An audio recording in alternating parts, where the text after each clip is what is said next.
માખીને એવો વહેમ ભરાઈ ગયો કે આ ગોળમાં મીઠાશ મારા બેસવાથી આવે છે. એક દુકાન હતી, ત્યાં ગોળનો ઢગલો પડ્યો હતો.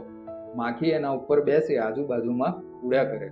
ઝીણા ઝીણા જીવડા જો એ ઢગલા પાસે આવે ને એને કઈ છેટા રહેજો, આ જગ્યા મારી છે.